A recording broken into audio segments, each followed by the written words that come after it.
A procura por Heloísa. Olá, como vão? Espero que estejam bem. Marcos e Heloísa, um casal mediano que vive na região metropolitana de uma grande capital do Brasil.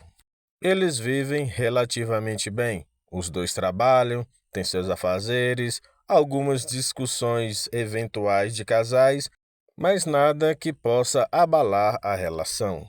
Tudo começa a mudar no dia em que Marcos acorda e sua esposa não está do seu lado. Ele imagina que ela levantou primeiro para fazer o café. Isso era algo raro, mas às vezes acontecia. Ele sempre levantava primeiro e fazia o café, já que ela entrava depois no trabalho. Ele então se levanta, vai para a cozinha, mas não encontra sua esposa. Ele procura por toda a casa, mas não encontra sinais de Heloísa. Ele pega o seu celular e vai verificar as gravações das câmeras da residência. Nas gravações, ele consegue ver sua esposa saindo de casa. Ela continuava com as roupas de dormir, andava de um jeito estranho. Aquela parecia não ser sua esposa. Parecia mais uma pessoa que estava sofrendo de sonambulismo. Ele observa a direção que sua esposa tomou. Ele acompanha o caminho dela até onde a câmera conseguiu gravar. Ele troca de roupa rapidamente, tomando o caminho que a sua esposa saiu. Ele procura por todas as calçadas e os terrenos baldios que estavam próximos de sua residência. Mas ele não tinha nenhum sinal de sua esposa. Por ser uma região metropolitana, eles moravam nos arredores daquela cidade. Próximo de sua residência havia algumas fazendas, com plantações e criação de gado. Ele procura sua esposa nas regiões próximas das fazendas, verificando as cercas se ela não poderia estar caída por ali. Sua preocupação já o estava deixando transtornado. Algumas pessoas faziam caminhadas próximo dali, e ele perguntava a elas se não tinham visto a sua esposa. As pessoas respondiam que não, e ele continuava sua busca. Algumas pessoas disseram para ele chamar a polícia, mas ele acreditava que encontraria sua esposa por conta própria. Um homem que estava saindo de casa viu a movimentação que Marcos estava causando. Ele diz para ele que sua casa tem câmeras e eles poderiam verificar se no vídeo a sua esposa aparecia. Marcos agradece o homem e pede que ele faça isso. E depois de procurar por algum tempo, eles veem a imagem de sua esposa entrando na direção da fazenda. Ela continuava do mesmo jeito que saiu de casa, com suas roupas de dormir e andando como alguém que estivesse com sonambulismo. Ele agradece o homem e, sem perder tempo, ele toma a direção entrando dentro do capim da fazenda. Ele procura no capim lugar onde alguém poderia ter passado. Mas era uma época de seca e os capins estavam todos espaçados. Ele entra numa pequena região de mata ciliar que estava nos arredores de um pequeno córrego. Ele atravessa a mata e chega na beira daquele córrego e não consegue imaginar que sua esposa tenha atravessado aquelas águas geladas ainda na noite. O córrego não tem mais de 2 metros e é raso, porém, durante a noite, com certeza quem estivesse com sonambulismo iria acordar naquele momento. Ele atravessa o córrego, desbrava o restante da pequena mata e chega do outro lado onde tem mais capim. Ele se encontra com várias cabeças de gado. Ele fica receoso, pois nunca tinha ficado tão perto de uma grande quantidade de vacas. Mas a vontade de encontrar sua esposa era muito maior que o seu medo. E ele passa no meio daquelas vacas e sai do outro lado atravessando a cerca. Logo ele chega na sede da fazenda, pedindo ajuda a quem estava por lá. O caseiro vai em seu encontro. Ele explica a situação e pergunta a ele se não havia encontrado a sua esposa. Ele mostra a gravação da sua esposa saindo de casa. O homem diz que não viu nada de estranho naquela noite e nem pela manhã. Chama sua esposa para ver se ela não havia visto algo de estranho. A mulher do caseiro diz que não viu nada e eles se prontificam a ajudar Marcos a procurar sua esposa para verificar se ela estava na propriedade. O caseiro pede para que um ajudante da fazenda pegue o cavalo e verifique nos pastos para ver se a esposa não estava caída em algum local. Enquanto isso, eles procurariam por ela na região próxima da sede. Mas após procurar por algum tempo, eles não encontram sinais de Heloísa. E o ajudante retorna com seu cavalo e diz que não encontrou ninguém perdido no pasto. Ele agradece a ajuda de todos e não vê outra saída a não ser procurar a ajuda da polícia. Marcos faz o boletim de ocorrência e explica para a polícia que eles nunca tiveram um problema parecido. A polícia pede para olhar as mensagens no celular de Marcos, e todas as mensagens trocadas entre eles pareciam ser todas normais. Dessa vez, ele levou a filmagem de sua esposa entrando no pasto da fazenda. A polícia então abre uma força-tarefa para que Heloísa fosse encontrada. Policiais e bombeiros começaram a fazer busca. Imaginando que ela teria pegado uma linha reta, eles foram até o outro lado da fazenda, tentando encontrar um lugar que ela poderia ter passado. Uma equipe grande é deslocada, procurando por todos os locais próximos da fazenda. No primeiro dia, nada foi encontrado. No segundo dia, nenhum sinal dela também. A polícia começou a acreditar que alguém havia se aproveitado da oportunidade e raptado Heloísa.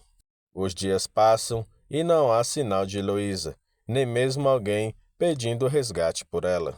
Eles refazem todos os passos, verificam até mesmo com seus colegas de trabalho, com seu marido e colegas de trabalho do marido. Mas ninguém havia fugido, ou seja, ela não havia ido embora com alguém conhecido. Mas ela havia deixado tudo para trás: celulares, roupas e dinheiro. Ela tinha saído apenas com a roupa do corpo. Os dias se passam e a polícia não consegue encontrar uma conclusão para o caso. O marido fica com a certeza de que ela desapareceu e ninguém consegue encontrá-la. Marcos sai às noites, andando até de madrugada, para ver se encontrava sua esposa perambulando pelas ruas da cidade. Eles procuraram até mesmo nas cidades vizinhas, em locais onde existiam usuários de drogas. Mais uma vez, não havia sinal de Heloísa em canto nenhum. A polícia diz para Marcos que continuará procurando, mas que não há muito a fazer, já que a única pista são os vídeos da noite do desaparecimento. Marcos contrata um detetive particular, que começa a fazer suas investigações paralelas para tentar encontrar sua esposa. Marcos começa a perder as esperanças de encontrar Heloísa com vida, já que fazia mais de 15 dias que ela estava desaparecida. Toda a cidade ficou sabendo e procurava sinais de onde Heloísa estava, mas ninguém conseguia dar uma pista do seu paradeiro. Um certo dia, Marcos estava fazendo compras em um supermercado e um homem veio perguntar se era ele o marido da mulher sumida. Marcos prontamente responde que sim, e o homem diz que alguém poderia ajudá-lo, mas ele não tinha certeza se aquela pessoa poderia dar alguma pista. Marcos então diz que não pode negar a ajuda de ninguém, que aquela pessoa poderia indicar onde era, que ele ia procurar quem fosse. Aquele homem diz a Marcos que ele deveria ir no antigo sanatório abandonado à noite, que alguém estaria lá e essa pessoa falava com espíritos, e talvez assim conseguiria dar notícia de sua esposa. Quando a noite chega, Marcos vai até o antigo sanatório. O local já estava abandonado há muitos e muitos anos, e poucas pessoas gostavam até mesmo de passar por perto. Apesar de precisar de ajuda, Marcos não confia naquele homem e ele vai armado para aquele lugar. Com sua lanterna, ele vai entrando dentro do antigo prédio. Marcos não acreditava que ele estava tendo coragem de entrar naquele lugar, pois todas as pessoas da cidade sempre falavam das histórias de terror do que tinha acontecido naquele prédio. Mas o desespero para encontrar sua esposa era maior do que qualquer medo que ele poderia ter de alguma assombração. Lentamente, ele vai entrando dentro do prédio. Ouve alguns sons ao fundo, um quarto ao lado com um som estranho, gritos de ratos, alguns gatos correm, tudo aquilo parecia ser muito assustador para ele. Mas a cada passo que ele dava dentro daquele prédio, ele começou a observar um caminho feito de velas, que levava ainda mais para o interior do prédio. As velas começaram a fechar o caminho de um lado para o outro, levando até umas escadas que levava para a parte de baixo do prédio. Marcos sente um frio na espinha, mas ele sentia que precisava descer até lá se quisesse ter respostas. Ao virar um conjunto de escadas, ele verifica que há uma claridade maior lá embaixo. Ele começa a descer lentamente com a sua arma em punho, mas uma voz suave chama o nome de Marcos e diz que ele não precisa ter medo, que no momento nada ali lhe fará mal. E ao chegar de onde vem a claridade, ele pode ver uma grande sala coberta de muitas velas, de todas as cores e tamanhos. E no centro da sala, uma mulher sentada em uma mesa com um livro grande em sua frente, e ao lado, um pequeno caldeirão com seu fogareiro. Marcos pergunta quem é aquela mulher.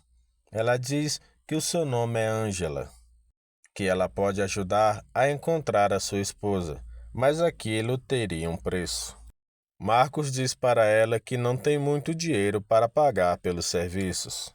Ela diz que o dinheiro é a menor coisa que ela precisa naquele momento. Ela poderia pedir ajuda aos espíritos para localizar onde a esposa estava. Mas, primeiramente, Marcos deveria fazer uma doação de seu sangue, cortando a própria mão e pingando sangue dentro daquele pequeno caldeirão. Marcos pergunta por que precisava do sangue dele. Ela diz que era para duas coisas. A primeira, que ele precisava provar com o coração que estava disposto a fazer aquele pequeno sacrifício. E a segunda era um projeto pessoal dela, e ela precisava que um homem saudável doasse seu sangue. Marcos não está muito afim de negociar com ela, então ele pega a faca e pergunta qual o tamanho do corte. Ela diz que o corte não precisa ser profundo, mas que precisava de pelo menos 10 gotas dele dentro daquele pequeno caldeirão. Marcos corta sua mão e leva até acima do caldeirão e deixa escorrer sangue dentro da água que estava fervendo. Aquela mulher retira a mão de Marcos de cima do caldeirão, lhe oferece um pequeno pedaço de pano e diz que já é o suficiente. Ela então diz que ele deve se afastar um pouco enquanto ela conversa com os espíritos. Enquanto ele se afasta, ela pronuncia algumas palavras que Marcos não sabia o seu significado. Ela estremece o corpo e, após um breve silêncio, diz para ele que sua esposa está mais próxima do que ele pode imaginar. Ele deveria, na próxima lua cheia, voltar àquela fazenda, que lá ele teria todas as respostas. Ele quer saber se sua esposa ainda está viva. Ela confirma que sim, e na próxima lua cheia ele poderá encontrá-la naquela fazenda. Marcos quer mais respostas, mas ela diz que ele deve sair daquele local imediatamente, ou ela não pode mais garantir a sua segurança. Antes que Marcos pudesse falar mais alguma coisa, haviam portas nas paredes, e ele percebe que estava no antigo necrotério do prédio. E todas as portas onde ficavam as gavetas começam a bater, e ele consegue ver vultos saindo de dentro delas. Marcos corre o mais rápido que ele pode até a escada. E ao olhar para trás, ele percebe que todas as velas da sala se apagaram. E à medida que ele vai subindo os degraus, as velas atrás dele também se apagam. O prédio estremece. E ele escuta vozes desesperadoras atrás dele. Ele foge o mais rápido que pode daquele lugar. E ao atravessar os muros do prédio, ele percebe que aqueles vultos não conseguem atravessar para a rua. Alguma magia poderosa segurava aqueles espíritos dentro daquele local. Marcos vai embora e, ao chegar em casa, ele olha o calendário e em 3 dias será a lua cheia. E ele espera finalmente poder dar respostas para todas as suas perguntas. Essa é a parte 1. Assista a parte 2. Essa é uma das histórias de hoje. Fiquem bem.